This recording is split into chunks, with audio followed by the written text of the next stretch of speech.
wanting this and that. But God said they need to begin to save, to get these canned goods together, get all the water that they can in containers that can hold the water for a long time.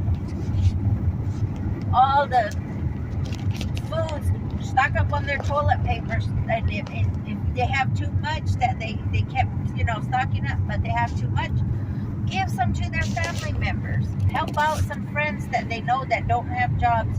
Remember how we were getting all those rolls of toilet paper? Well, guess what? We got like overload of toilet paper, and it took us, 2 years? Almost 3 years to use it up. But I was giving away toilet paper. I was giving away paper towel. I was giving away some of our food. But we never ran out, and I didn't always have the money to buy the groceries because I had to pay the rent and the bills of the cars, my insurance. I made sure these things were paid. I wasn't greedy. We needed things, but we also did what? We gave away a lot of things to help people. And in the end, what happened? When we weren't really able to buy the things we needed that were necessary in our lives, I'm not saying just buying all kinds of nonsense. We were buying the necessities.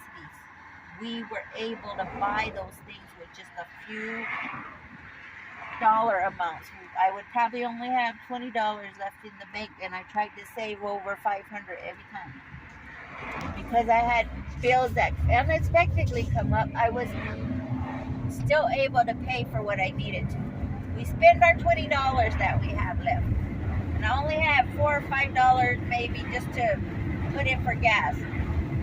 Well, I didn't have to worry about that because that $4 or $5 got my gas tank to full. We didn't have no empty tanks. And then when there was time when we did have empty tanks, out of the blue somebody said, hey, can you do me a big favor? I need to get over here. Can you take me? I'll give you $20 to take me over there, because I was coming back to the reservation to pick them up.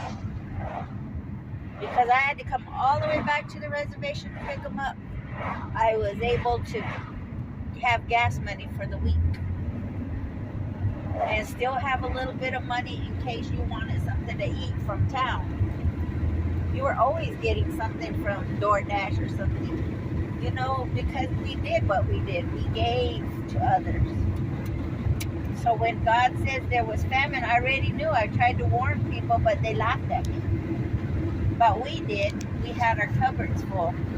Your brother ended up getting a job where he did, and he was able to give us boxes of stuff we needed. Eggs, milk, cereal, even the roast, the pork chops, stuff like that we needed. And we didn't have to pay for anything. We just said, hey, Mom, these people didn't want these things, so I put them together and I'm going to drop them off, or I'd go pick them up, go home, and we always had food. We never did without, and still we're never doing without. I don't have a job. I don't have no money, but we eat. I got gas. Sometimes, I was able to take you out to eat, put money on your card so you could have some money to spend and do what you wanted. Because God works that way. And in the Bible, when he says that there are these signs, there are a lot of signs that have already come to pass, the COVID. But COVID isn't over. People think it's over. Biden says it's over. It's not over. It's COVID-19 for a reason. How many of the different COVIDs did come through already? Wasn't just COVID-19 where then there was all these other variants that come up. And there's still more to come. They're silent for now, but there's still more to come. There's still a lot of talk about wars here and there. You see it in the air. That's not a rainbow. That's the after effects of missiles that were shot, but were shot down. And the government's not going to tell you that it was shot down. They have been firing for a while. People are changing the land, and look at our animals. They're lost. They don't know what to do. That's why snakes stay out late. rabbits are still running around when they should be out burrowing underneath because they can't handle the cold. All these other things, all these little animals, and all these things that happen to the animals, they even get sick with little diseases.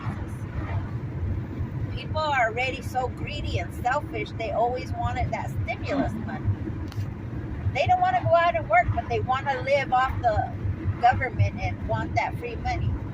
I deserve to get unemployment. I deserve to get my disability money. I worked my butt off since I was 13 years old. I've always paid Social Security. I've always paid federal taxes. I don't have to because I live on the reservation, because I'm Native American, live on the reservation, work on the reservation. But I always ask them to go ahead and take out federal taxes from my stuff, state taxes from my paycheck, because I wanted to put in for what I am working for. The world is trying to make it harder for us. And they make it hard for me to get what I need, and I'm disabled. I don't look like it, but with all these sicknesses that I have, chronic illnesses that are severely attacking my muscles, my nerves, my brain, my arms, my legs. That's why I have to take time out to be able to walk and do all that I need to. I got a lot done in the kitchen today because I made up my mind. I'm not going to sit here because my back kept hurting, my neck still hurts.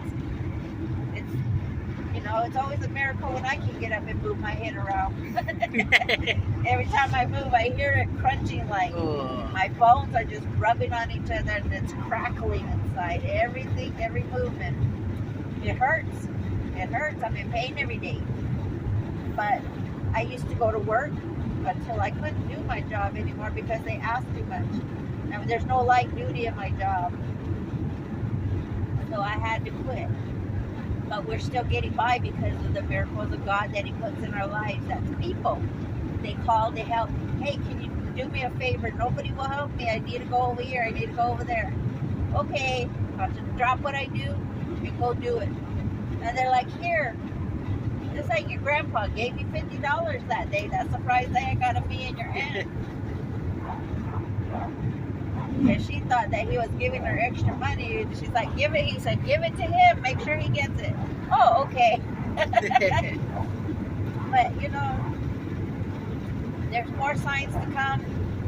Since I was born, maybe when I was 26 years old, I was studying the Bible one night. And that's what he said. He goes, there's going to come a time when you're going to see the people so greedy and selfish.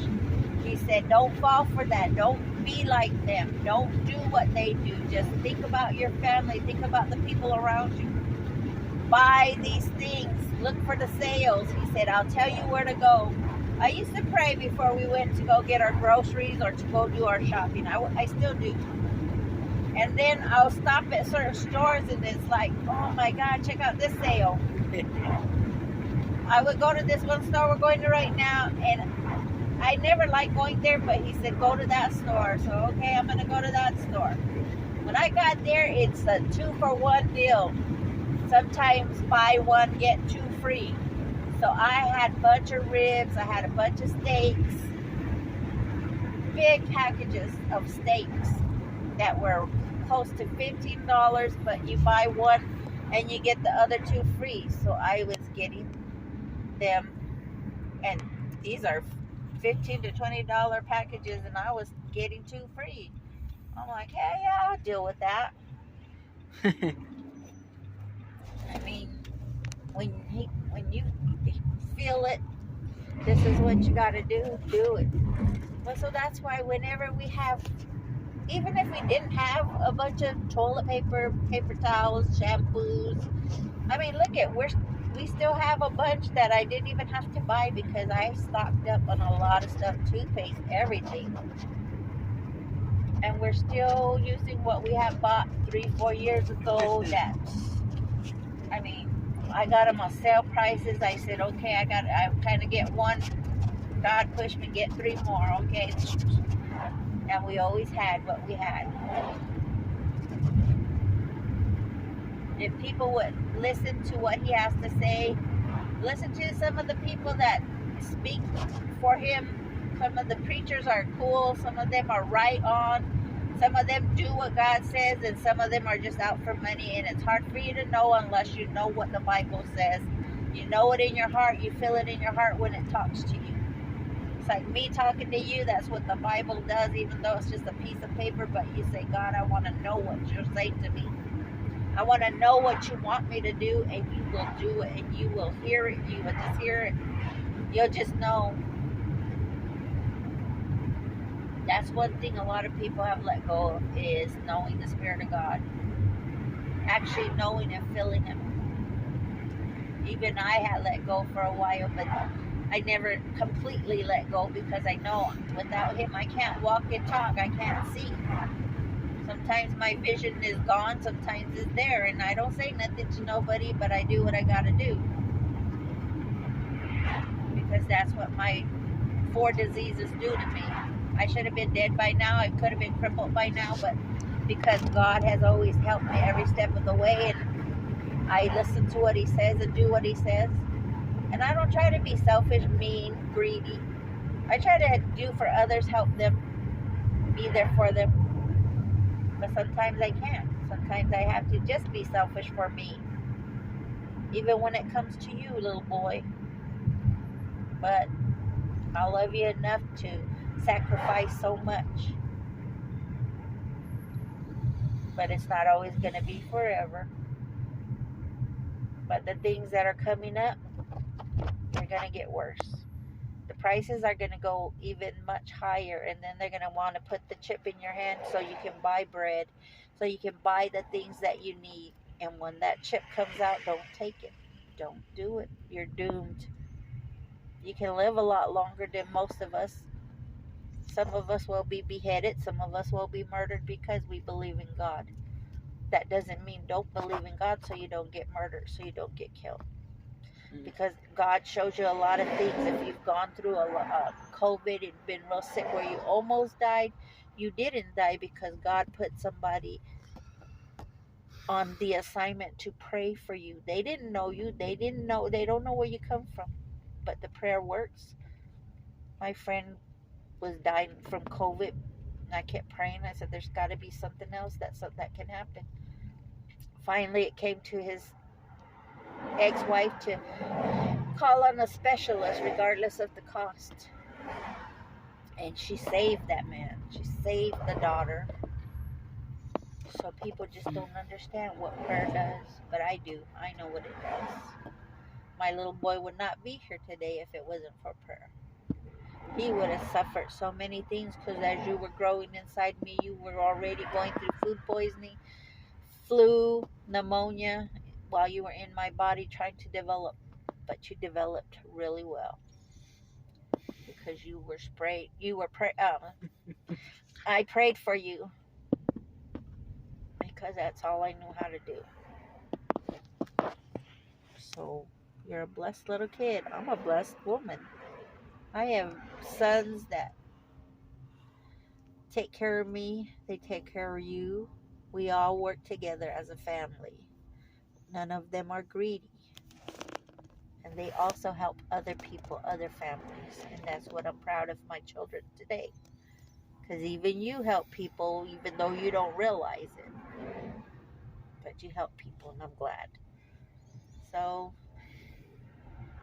when the things start to come about, wow, people aren't going to know what to do. They're not going to know how to handle things. But if you don't know God and you curse God every day and you think you're an atheist, one way or another, He can touch you. He can sneak into your life without you even realizing it, because He can use somebody to help you understand what He's about. Because He doesn't want the world to go to failure and doom. He wants to be there to help people. It's just up to them to learn and listen. He may use all these crazy ways to make people think that He's doing it. He's not the one behind it. That's the evil in the people. That's the dirty-minded darkness in the people. It's not cool to be in the dark world all the time. Sometimes you got to get out of it, because what if You were on the ground dying because somebody just walked up to you and stabbed you. And you don't want to die because you're like, well, I just had a kid. I just got married. I still have my life to live because I'm young.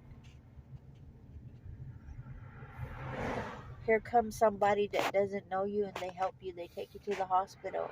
Your life is saved.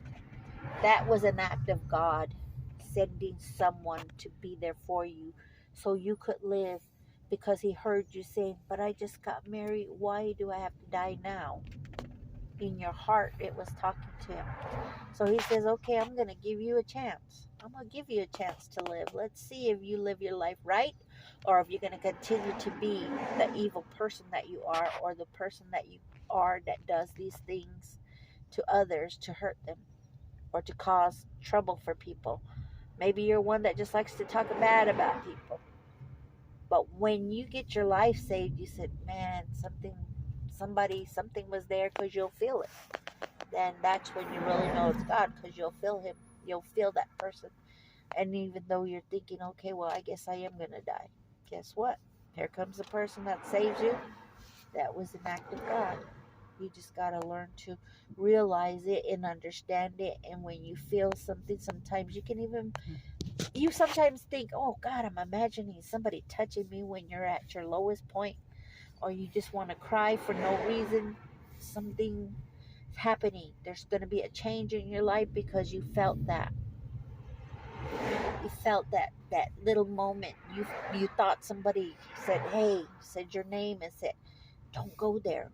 And you're like, well, I really want to go get to this. And then something keeps saying, don't go there. And you don't go there. I've always had those things happening to me. And you don't go there, and guess what? You might hear the radio. There was a bombing over here. There was a shooting over here. There was a robbery. And then you think, God, I could have been in that and I would have got killed too, because you probably would have. A lot of times when I was a transportation driver and I had to drive my big bus, I will always say, okay, I'm going to go this way. It's the shortest route, fastest way to get there. I'm going to go this way. Something would say, no, don't go that way. So, or wait a minute, don't leave right now. So I would take care of what I needed to, and then finally I would start to go. Once I get to that point where I was supposed to be, I see an accident that happened, and I was not in it. I was saved from it because somebody said, just take your time, do what you got to do, and then when you go on your way, you'll be okay. Because it stopped me from being in the middle of the accident. We've been in places where I've seen cars hit another car and they're flying at me, but something would push me off the road, and I'm like, wow, I didn't mean to do that. And the people in my bus would say, wow, I'm glad you turned and didn't go there, because man, we would have been hit. Did you see that? Yes, I saw it. I felt it. I knew we were going to get hit. Come on. That's why I had to turn. I had to at least try to stop in the middle of traffic, but not get hurt and not hurt the people with me. I'm not saying I'm better than anyone, because a lot of these things have happened to me. But I just know that when I used to be a minister, I used to be a preacher, I was there to help people. I was told I needed to help people. And that's what I did. That's all I could do. Because I'm nothing without God. I wouldn't even be alive today if it wasn't without God's help. I can't see, I can't talk, I can't walk without God, because I have nerve disorders, muscle disorders. My brain is covered with stuff. They can't understand how I can still walk today, how I can still talk today, how I can still do all the things that I need to do. When they look at my brain scans, I have to go see the doctor every month. Specialists. Different kinds of specialists every month, but it's only because of God that I can do these things. And I'm glad that I listened to the voice that said you need to slow down and start looking at what God has in store for you. Even though sometimes we have a rough patch, I'm still waiting to get the answers from the people to give me my money from disability, because I've earned it. I've earned it since I was 13. I've worked. There wasn't a day that I didn't have a job, except for maybe 2 years after my child was born. Or no, a year after my child was born. I went back into the work business. And the way the things that are happening to us, kind of like in the movie God's Not Dead, those who still truly believes in God will face harder challenges. Meanwhile, the ones who are in their sin are in a jailhouse that's so comfy that once the gate closes, it's already too late. Yeah.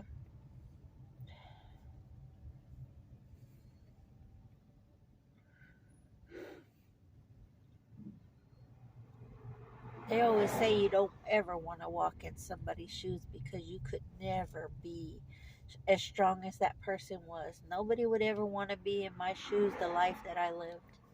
I wasn't always a good person. I wasn't always kind-hearted, and I wasn't always trusting of others. I didn't trust people, and I could be angry, I could be mean, and I could hate and hurt people.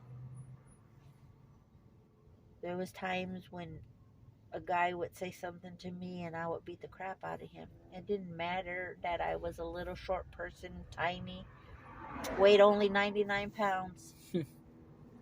But when I got angry, I had the strength of 3 guys put together, and I could beat the person up because just something about him just made me hate him, especially when he would say nasty things to me.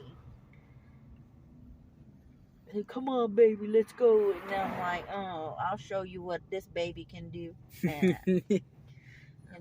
it was just sad because I really did beat up a grown man so many times, beating up guys, beating up 4 guys at once. They had to knock me out with a tree branch because they couldn't kick my butt. For a little woman to take them down like she did, they couldn't handle it. Their pride couldn't handle it, and I'm not being prideful, but I fought and I did what I did, and I did enough damage to them as well. But I could have lost my life that day too. But God sent me an angel in the way of a homeless dude that came and said, hey, don't be messing with her because I know her.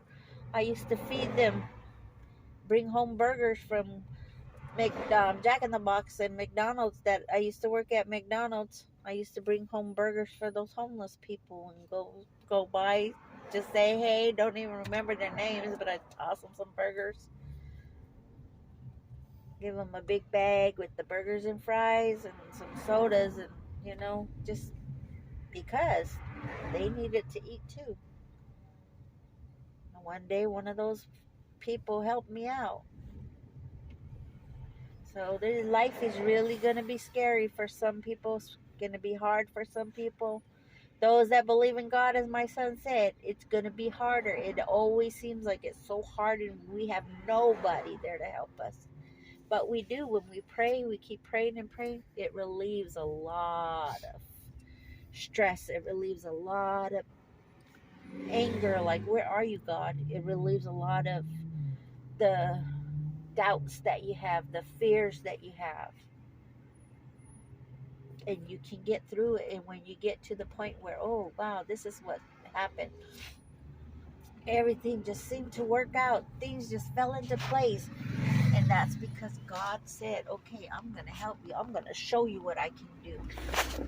I'm going to let you know that I'm here, even though you thought I wasn't. And things do work out. Things start to happen, fall into place, and you're like, man, I was worried for nothing. All that for nothing. You should know better. I say that all the time. I should know better. That's cool, though. All right.